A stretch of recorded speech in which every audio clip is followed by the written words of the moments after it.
आप देख रहे हैं इंडिया टाउन न्यूज, भारत की बात। छत्तीसगढ़ में शिक्षा विभाग का बड़ा घोटाला। बच्चों की किताबों को कबाड़ में बेचा जा रहा है।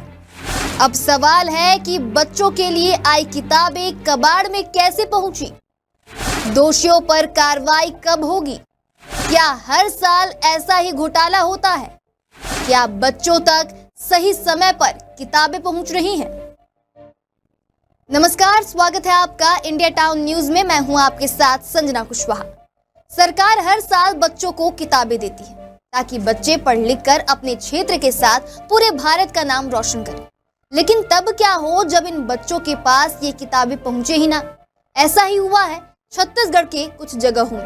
आपको बता दें, छत्तीसगढ़ के कुछ जिलों में सरकारी स्कूलों की 2 लाख किताबों को कबाड़ के भाव में बेच दिया गया था, लेकिन अभी तक इस घोटाले पर ठोस कार्रवाई नहीं की गई।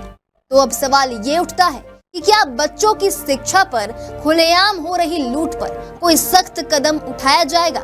आखिर कब मिलेगा इस घोटाले का जवाब? देखिए पूरी रिपोर्ट सिर्फ हमारे साथ।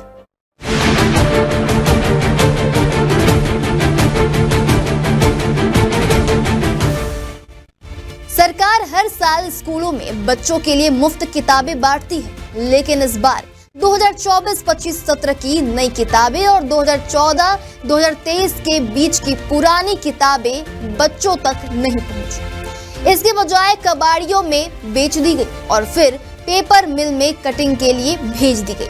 आपको बता दें, 80 टन किताबें 35 दिनों में पेपर मिल तक पहुंचाई गई। तो वहीं छत्तीसगढ़ में पुस्तक घोटाले की जांच पूरी हो गई है, जहां इस घोटाले में सरकारी स्कूलों की 2 लाख किताबों को कबाड़ के भाव में बेच दिया गया था। जांच में 4 जिलों के जिला शिक्षा अधिकारी और पाठ्य पुस्तक निगम के कुछ कर्मचारियों को दोषी पाया गया है। तो अब आपको बताते हैं कि आखिर ये घोटाला पकड़ाया कैसे। दरअसल रायपुर के सिल्यारी स्थित पेपर मिल में जब यह किताबें मिली तो कांग्रेस के पूर्व विधायक विकास उपाध्याय ने विरोध किया। उन्होंने सरकार पर आरोप लगाया कि किताबें खरीदी तो गई, लेकिन बिना बांटे ही बेच दी गई। इस मामले के उजागर होने के बाद सरकार ने 5 सदस्यीय जांच कमेटी बनाई। 4 जिलों के जिला शिक्षा अधिकारी दोषी पाए गए। पहला मामला राजनांदगांव से आया। यहां से किताबें कबाड़ में बेची गई और रजिस्टर में झूठा हिसाब दिया गया। तो वहीं दूसरा मामला धमतरी से आया, जहां 10 टन किताबें सहायक ग्रेड 3 कर्मचारी ने बेची, लेकिन इसमें डीओ की भूमिका भी संदिग्ध थी।